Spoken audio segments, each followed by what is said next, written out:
So, let me tell you a little story. Last night, Saturday night, 1 a.m., this is me partying in my room, like, nothing to do, wide awake. What does anyone do? Beep! Open Netflix. What do I feel like watching? Don't I feel like comedy? My usual true crime, it's a bit heavy.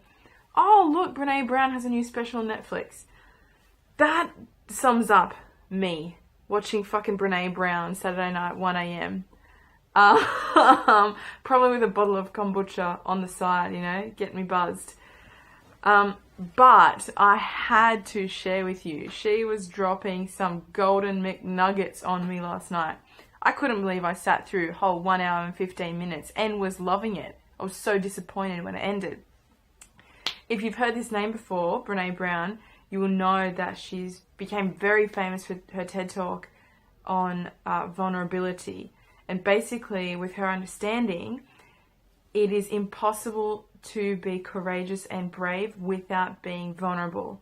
And in our culture, we're encouraged to be brave and be courageous, but we're encouraged to not be vulnerable. And so for her, it's a dichotomy, a contradiction that it just doesn't exist. One doesn't work without the other. Putting yourself at risk, being open, being able to be hurt, letting your guard down.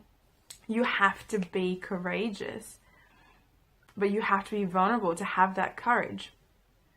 So take a minute now and think about some examples in your life, perhaps where you have been courageous.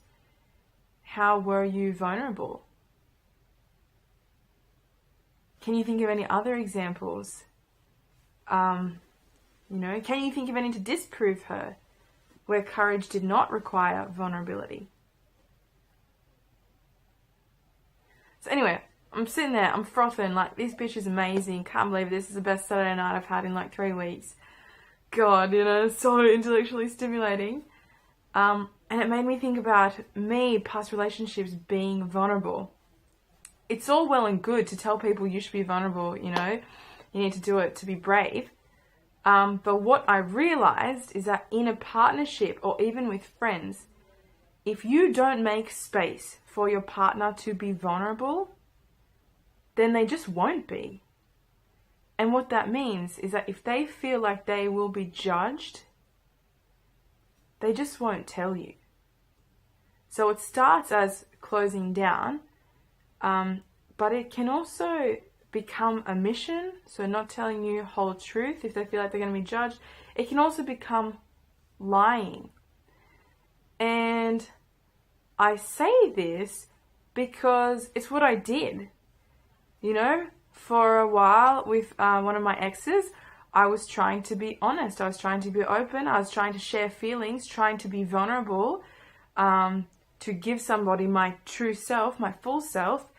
And that person didn't hold the space for me to be vulnerable. Instead, it caused too much of an emotional reaction for them, so they just shut down. But what that meant for me was that I couldn't be real.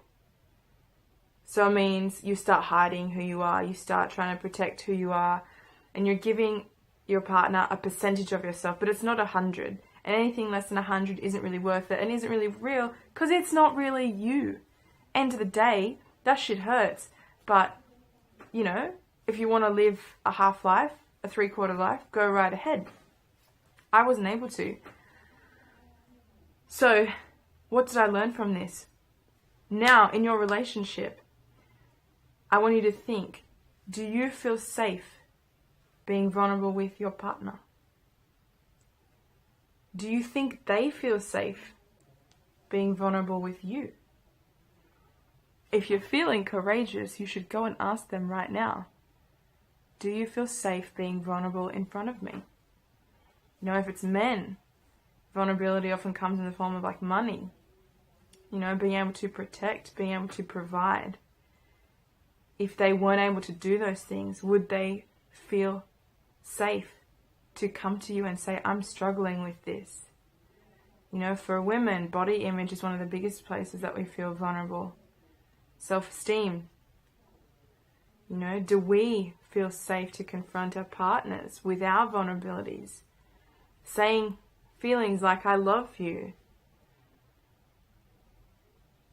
Are you provided, and are you providing the space That's the biggest thing. So that was my little nugget. Thanks, Brene, for reminding us that courage requires vulnerability. So the next time, you're thinking about intimacy and closeness and connection, because that's the key, right? What you get from personal relationships and being vulnerable. That's what you get. You have to be vulnerable to be courageous. So put yourself out there. Go get some love. Make some connections. Find me here, Scout the Rider. Be strong. Be vulnerable. Mwah.